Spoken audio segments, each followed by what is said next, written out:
The COVID-19 pandemic has uprooted lives across the world, shuttering businesses and schools, causing layoffs and stripping us of the things we used to take for granted. But the impact has been even worse on societies in the developing world. The pandemic has severely worsened crises in countries that were already grappling with poverty, inequality and public health challenges.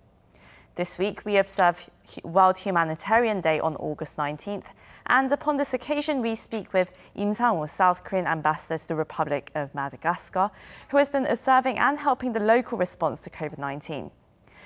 Hi there, Ambassador. Thank you so much for joining us today. No, thank you for having me. It's lovely to have you on again. And well, my first question to you, Ambassador. Madagascar is one of the poorest countries in the world, where 7 in 10 live below the $1.90 line a day. And really, how has COVID-19 changed everyday life in Madagascar? Yes, as you said, Madagascar is one of the poorest countries in the world. The per capita GDP is about $470. And really poverty is ubiquitous. There's rampant poverty even here in the city of Antananarivo, which is the capital city of Madagascar. You see young beggars, even children with babies in their arms in the streets begging for food and money. And with COVID-19, things have gotten worse. It's really exacerbated the situation.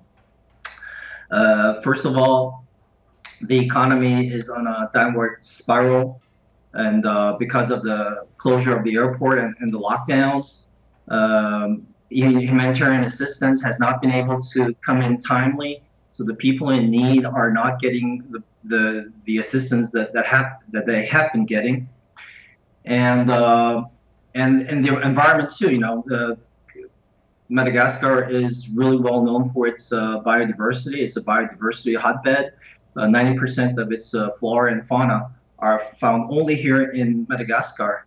But this has really been very negative on the environment, because the local community are now, because they have no other way to earn a living, are now resorting back to using the forest for timber and for cropland and poaching wild animal.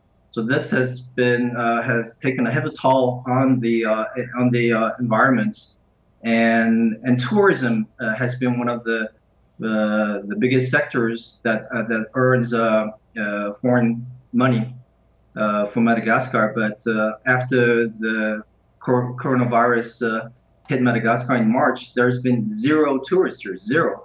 So according to some estimates, about $500 million US dollars have been lost in the tourism sector. So you can see how really things have gotten worse because of the coronavirus here in Madagascar. Right. So from what you just told us, humanitarian assistance has been hindered with this coronavirus, and critical industries like tourism have been they've been slowing down as well. So really, it shows that the humanitarian crisis is getting worse in countries like Madagascar amid this pandemic. And well, what challenges do countries like Madagascar, what challenges do African countries face in responding to COVID-19, both in terms of the medical response as well as safeguarding people's livelihoods? Yes, in Africa, especially in the sub-Saharan part of Africa, where the countries like Madagascar are located, it's what you can call a double whammy situation. Because on the one hand, for the medical response, the medical infrastructure that it's in place is already very weak.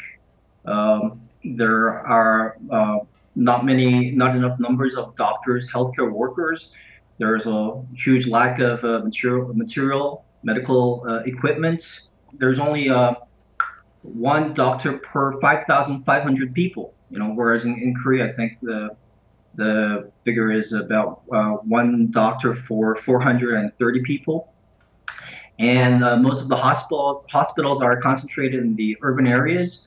So in the rural parts where more than 60% of the population live, there's no hospital, no clinics. So there are some people who never see a doctor in their lives.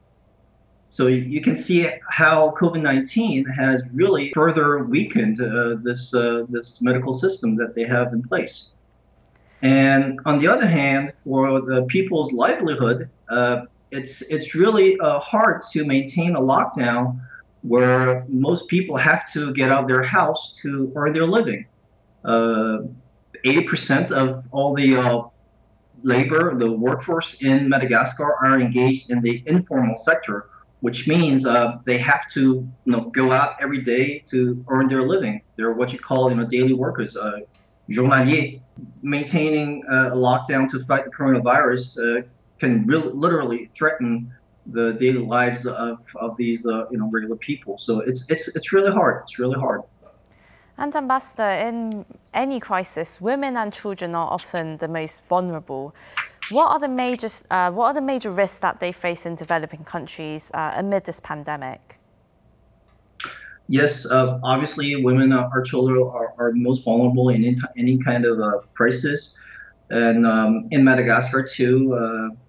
For instance, in the southern part of Madagascar, where I told you there's severe drought, half of the children of age of 5 below are suffering from chronic malnutrition, and young adolescent girls are the ones who are more likely to drop out of school and become exploited and even in sexual trade.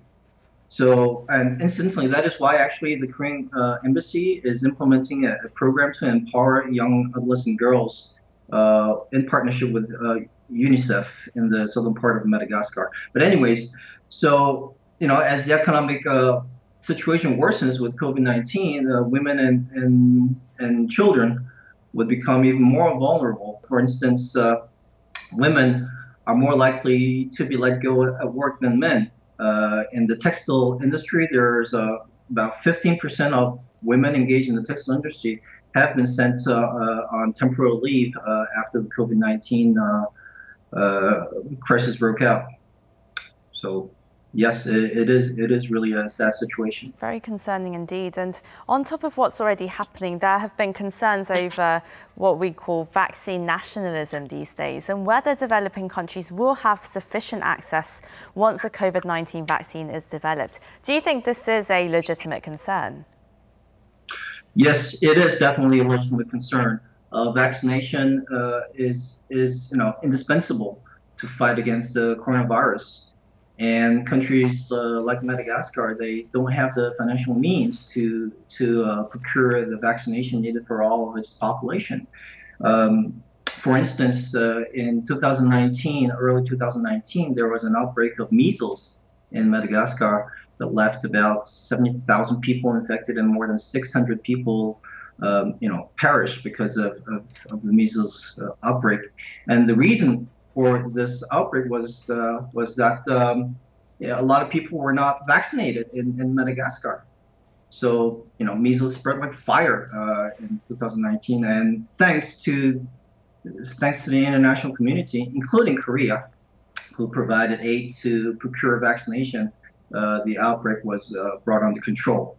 So yes, vaccination is really a big problem for Madagascar and other least developed countries. So I really hope that the international community would see vaccination as a public good and ensure the fair, equitable, transparent access to vaccination for these developing countries.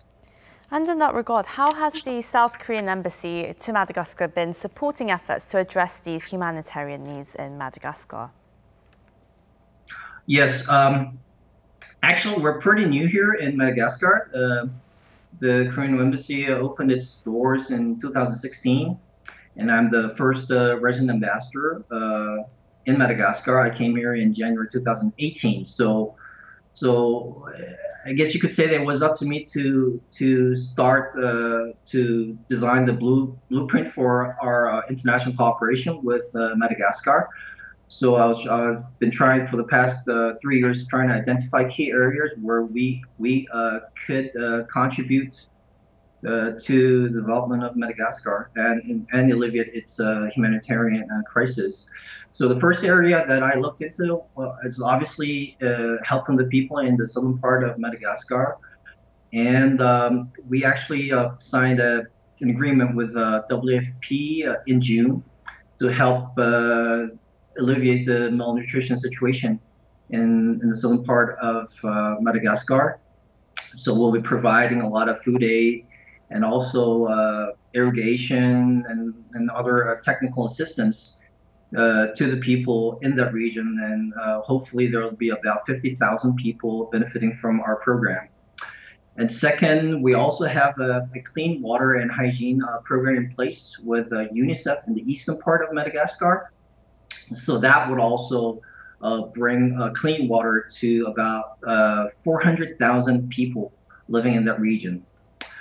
And lastly, as I said, this is a biodiversity hotbed. So we are about to launch a program with UNESCO to protect the endangered national parks in Madagascar by empowering the local community.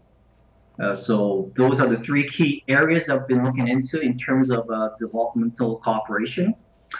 And with the outbreak of coronavirus here, we've been really trying to help out Madagascar with indispensable medical equipment, such as testing kits and testing equipment. And we were the first to react after the first coronavirus case was confirmed in March by bringing in testing kits and testing material. And with that, we were able to help Madagascar set up a new testing center, as well as a national laboratory on infectious disease. Right, and I'd love to hear more about that, actually. I believe you helped Madagascar in opening its first national epidemic research centre. And so could you tell us more about that? Yeah, that National Research Center, the laboratory, actually, it's the first in Madagascar, and it has actually been a dream, a vision for Madagascar ever since its independence to have a national laboratory, which is kind of like our Korean Center for Disease Control. So it was inaugurated in June, and yeah, the head of the laboratory, the national laboratory, came up to me and she was really in tears, saying that she's always dreamed of having this national research laboratory in Madagascar, but she has never ever dreamt in a wildest dream that it would actually happen. So we're very happy that we're able to help Madagascar set up its first national laboratory. And for the time being, it's concentrating its efforts in fighting the coronavirus, but its goal is to enlarge its sphere of activities, and fight all infectious disease such as pests and measles. So we're currently trying to work with the Korean CDC to see if they could help Madagascar with this newly launched the national laboratory, and hopefully when things stabilize on our side, we'll have more engagement from our Korean CDC. Well, that's incredibly encouraging to hear. Well, before we let you go, Ambassador, what do you think are some crucial steps that the international community needs to take in order to ensure that people in developing countries won't fall further behind? Yes, especially in terms of this pandemic, coronavirus, I think the most important thing is to really realize that we're all in it together. It's not like if the developed part of the world succeeds in fighting coronavirus and nothing, and you still have coronavirus in this corner of the world, the fight is not over. Everything is interconnected, so we can only be sure to say that that we will be able to return to normal when this disease disappears in every corner of the world. So that's the key to really overcoming this humanitarian crisis, this pandemic caused by coronavirus. So I guess it all boils down to saying that that people will really have to realize that you really do have to do unto others as you like them do unto you. So that would be my last word. And again, Ambassador, it's incredibly encouraging to hear about your efforts really at the forefront there, engaging with the people of Madagascar and trying to think of very sustainable solutions to all their issues, not just one-time aid, but a lot of sustainable means of helping them develop. And well, that was Im Sang-woo, South Korean ambassador to the Republic of Madagascar. Again, Ambassador, thank you so much for joining us today. Thank you. Thank you. Thank you. And to our viewers, thank you for watching. Have a wonderful day or evening wherever you are. Goodbye.